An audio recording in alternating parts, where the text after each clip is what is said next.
See how I do this here live. It's not there yet? There it is.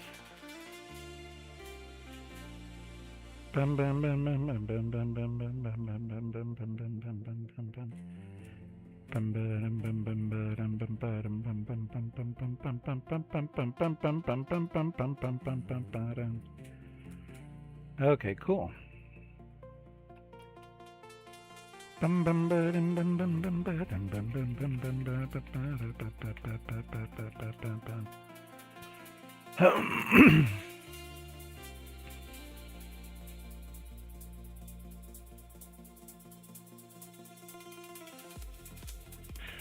Welcome to the Global Energy Crisis Update and AI News.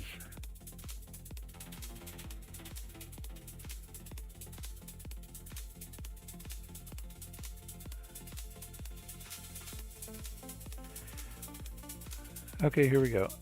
U.S. launches major new strikes on Iran after Trump vows to hit hard. Okay.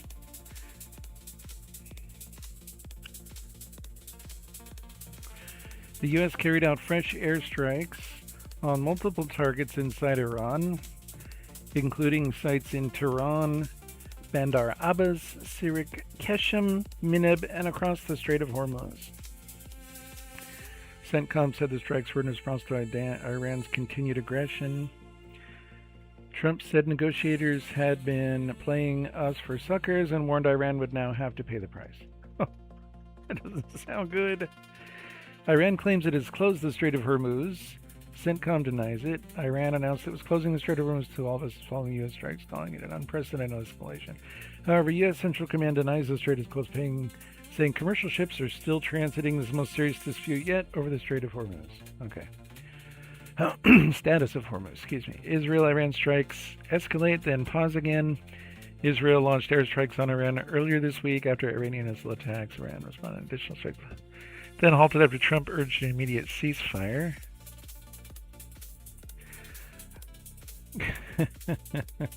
Iran expands attacks across the region. Iran's Revolutionary Guard said they attacked a U.S. base in Jordan, 21 other targets across the Gulf sites in Bahrain and Kuwait. These were described as retaliation for U.S. strikes near Hormuz. Okay. Trump claims the U.S. secretly moved 100 million barrels of oil through Hormuz.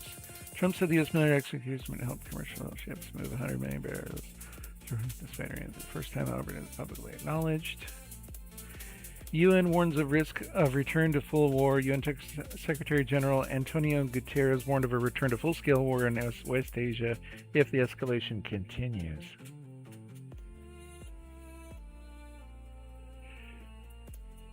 All major reporting continues to focus on the Ocean Observatory's initiative shutdown, where the U.S. is removing 900-plus deep ocean climate sensors years before the end of life, creating a major climate blind spot. Okay, June tipping point critical. Iran claims Hormuz is closed. U.S. denies it. Either way, shipping remains severely disrupted.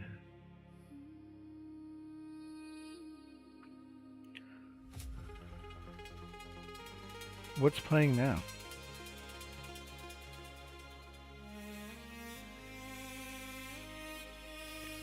What's playing now? How can I tell what's playing? Oh, Glassborn World? Oh, here. Okay, I don't know why it's doing that, but that's fine. Energy inventories deteriorating. New U.S.-Iran strikes increase the risk of supply shock. Central bank inflation window. Energy volatility. Okay. Inflation risk intensifies. Political stability late June. Fragile. Iran expands attack to Jordan, Bahrain, Kuwait, Israel. Iran attacks. Strikes paused but unstable. Financial market repricing, not broken yet, but escalation trajectory is worsening. Okay.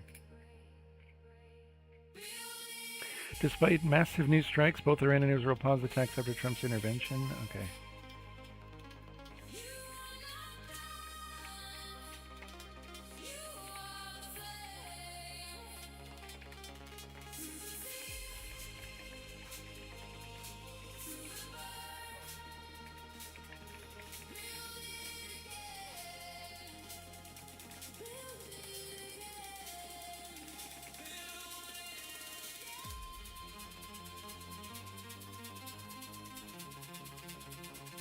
It does not fix the June tipping point pressures. It does not stabilize global markets. It does not meaningfully refill global inventories. It does have a few very real effects and a few illusions of stability that don't hold up under scrutiny. Moving 100 barrels through Hormuz slows the crisis, but it does not stop any of the June tipping point failures. It buys days, not weeks. It buys weeks, not months. It does not change the structural trajectory. How big is 100 million barrels really? It sounds huge, but in global terms it's not. The global oil consumption is 102 million barrels a day. So 100 million barrels is approximately 1 day of global demand, 2 to 3 days of Asian demand, 5 to 6 days of US demand. It's a blip in the global system. Okay. Does it fix the June tipping point pressures? Let's walk through each tipping point. Impact almost none. Shipping companies don't care that the US moved 100 million barrels. They care that Hormuz is unsafe. Iran claims it's closed. US and Iran exchange strikes. Insurance and maritime normal. Crews refuse to sail. The result is Q3 routing is still locked in. The 100 million barrels don't change that. Okay. Impact. Slight delay of the crunch. 100 million barrels helps slow the inventory drain, but global inventories are falling at a record speed. OPEC can't meet quotas. Asian refiners are desperate. LNG shortages are worsening. It buys maybe 3 to 5 days of cushion. Not enough to change the trajectory. It was a 15-day window, so no meaningful change. Inflation is driven by supply disruption, shipping paralysis, refinery interest premiums. One-time 100 million barrel movement doesn't change inflation expectations. Central banks still face the same pressure. Political stability, none. No impact. Governments care about fuel prices, shortages, public anger, industrial slowdowns. 100 million barrels doesn't fix any of these. Political pressure still builds. Financial market repricing, cosmetic only. Markets react to risk, supply outlook, geopolitical stability, shipping safety. A one-time shipment doesn't change the underlying risk. Markets may get a brief relief bump, but fundamentals remain unchanged. So what does the 1 million barrels actually do? 100 million barrels actually do? It proves the U.S. can escort tankers. It prevents an immediate price spike. It buys time for diplomacy. It shows Iran the U.S. can break a blockade. It reassures Asian buyers that the U.S. can keep some oil flowing. Okay. Yeah. It's a temporary patch, not a solution. Okay, the real impact, it delays the breaking point, but only slightly. Think of the global system like a dam cracking under pressure. The 100 million barrels is like putting a few sandbags in front of the crack. It helps, slows the water, but the structural pressure is still building. The bottom line, 100 million barrels buys time, reduces panic, helps allies, gives Trump leverage, slows the crisis. But it does not change the tipping point trajectory of June. Okay. The system is still moving towards shipping disruption, inventory depletion, inflation pressure, political instability, market repricing. Okay. Let's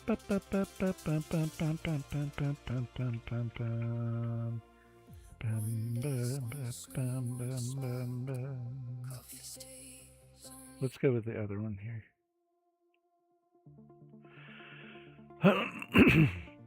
This briefing includes all your sections: Mythos, M-, Google, SpaceX, AI, Game Dev, and the expanded free tier watch. All factual claims are cited from today's surface results. Okay, 28 days remain until July 6th. The disclosure countdown. Mythos Glasswing, no new Mythos specific updates. Today's surface results does not include new Mythos disclosure Glasswing partner changes. Approximately 150 organizations. Globally, Mythos class public model Fable 5 released yesterday. Not free. No new updates today. Last known benchmark. Okay, Google Frontier Watch, no new model releases.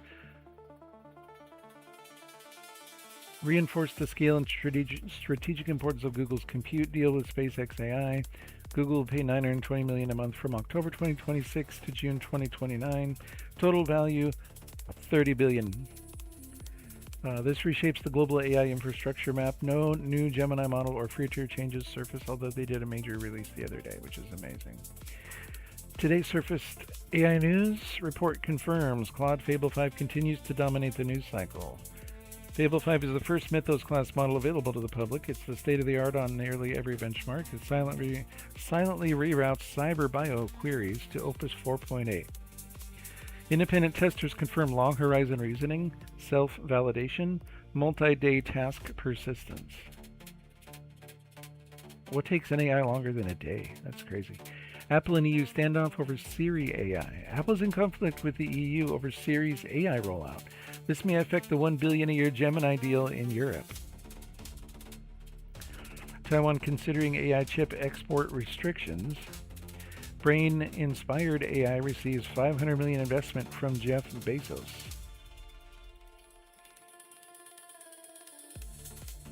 AI game dev trend tracker, no new updates.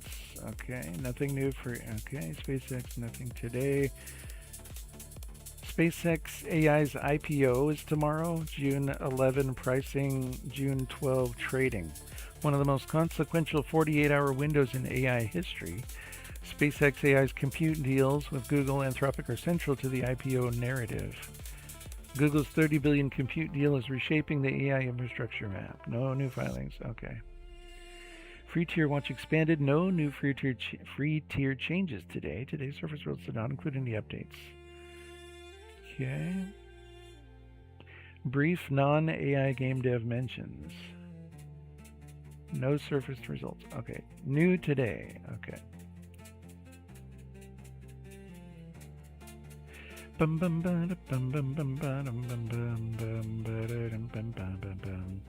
So why don't I ask a little bit more about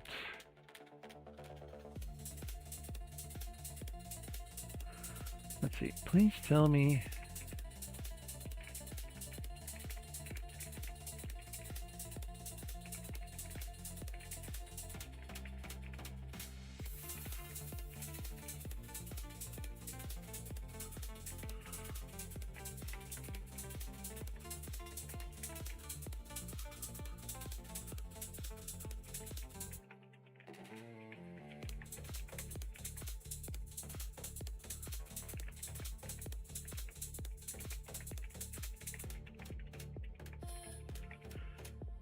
okay, let's just go with that.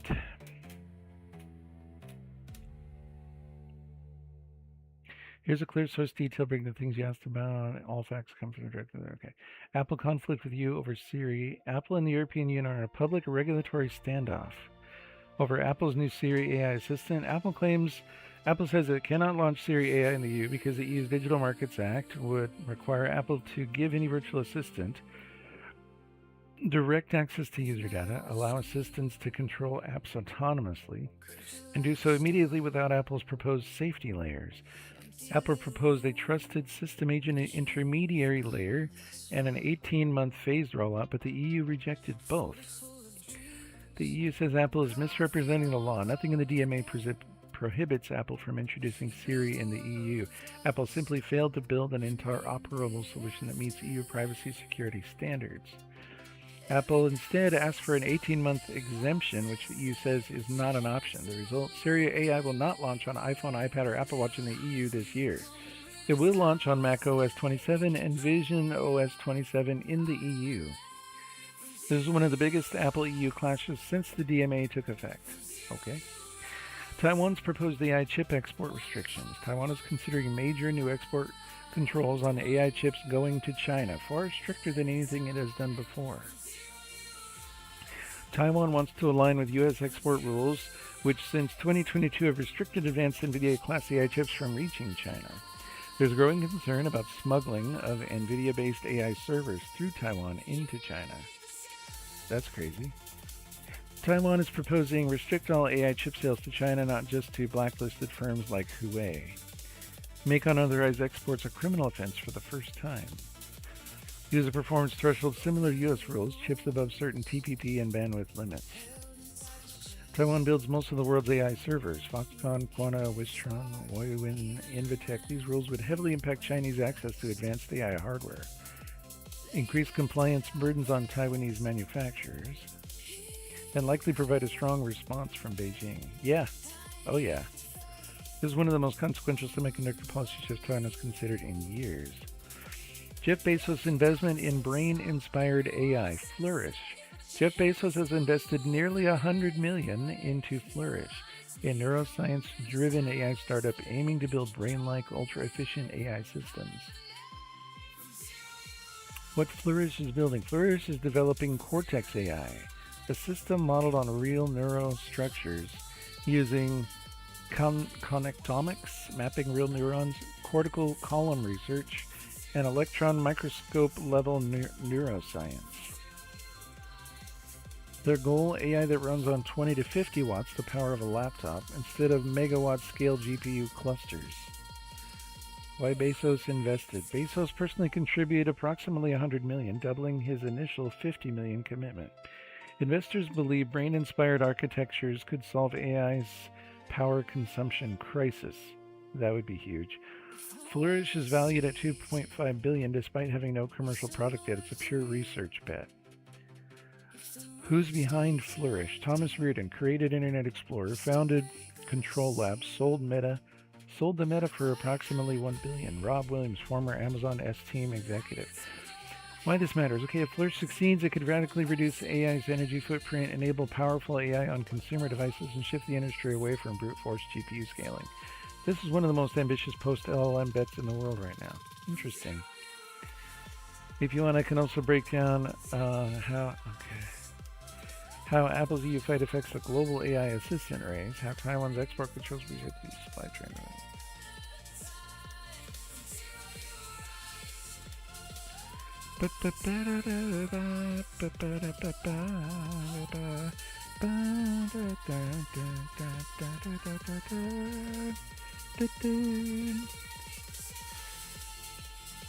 Now let's just go any interesting updates here.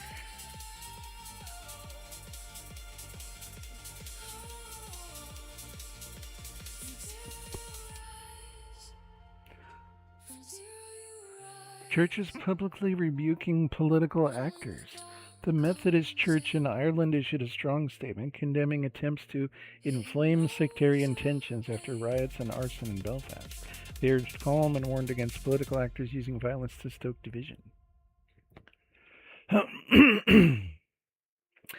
Northern Ireland is historically one of the most sensitive religion politics fault lines on Earth. When churches publicly rebuke political behavior, it signals rising friction, not cooperation. Global religious freedom crisis is worsening. Governments are increasingly hostile. The 2026 US CIRF report shows a sharp rise in government repression of religious minorities, mob violence tolerated or enabled by political parties, arrests, discrimination, and destruction of houses of worship, state interference in religious education and parenting. Countries highlighted include China, India, Pakistan, Burma, Tajikistan, and more. Why this matters. This is direct evidence of governments tightening control over religion, often for political reasons, a major friction point. India, religious nationalism driving political conflict. Outgoing US CIRF Commissioner Stephen Schneck warns that India is now among the worst for religious freedom due to Hindu nationalism promoted for political gain by the ruling BJP. He notes, mob violence against minorities, legal impunity for attackers, political use of religious identity. India is the world's largest democracy and one of the clearest examples of politics weaponizing religion, creating intense friction. Middle East, religious identity fueling political escalation. The June 2026 Middle East crisis coverage shows Iran invoking religious legitimacy in its political stance. Hezbollah-Israel tensions framed in religious political terms. Regional actors appealing to religious identity in negotiations. Religion isn't just a background factor, it's a driver of political escalation. Christian denominations pushing back against political narratives. Recent Religion Media Center reporting shows Methodists condemning misinformation and political manipulation. Bishops protesting political violence against Christian students. Southern Baptists debating internal political identity issues. Why this matters. Major denominations publicly challenge political growing tension on alignment. Okay. Synthesis, what the newest data shows across all regions and with fresh reporting. Churches are rebuking political actors. Governments are tightening control over religious communities. Nationalist parties are weaponizing religious identity. Religious minorities are facing state-enabled violence. Religious leaders are pushing back against political narratives. This is exactly the tightening friction you've been tracking, and it's accelerating. Even as friction rises, religious organizations in multiple countries are actively calling for calm, condemning violence, and resisting political manipulation. This shows that religious institutions are not passively sliding into conflict. Many are trying to de-escalate it. Okay, that's cool. Build it again, build it again. Forecast for the Super El Nino.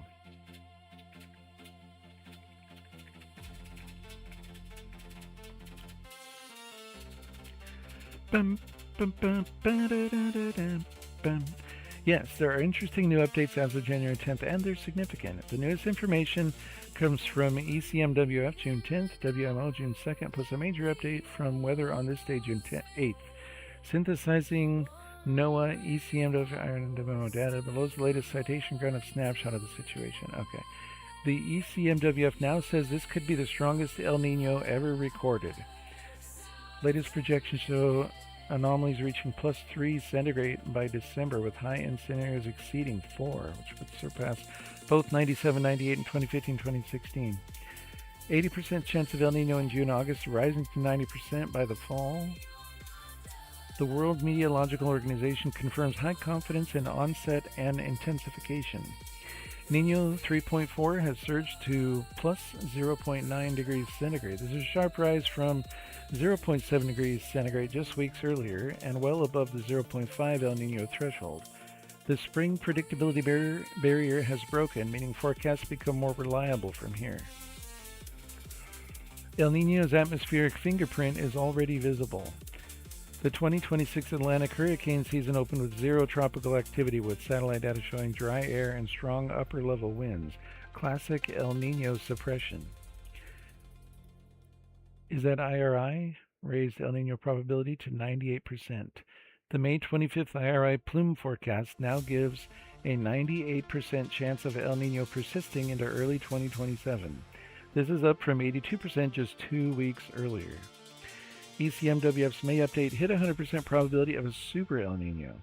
This escalation, 22%, 80%, 100%, is faster than the run-up to the 97, 98, 2015, 2016 super events.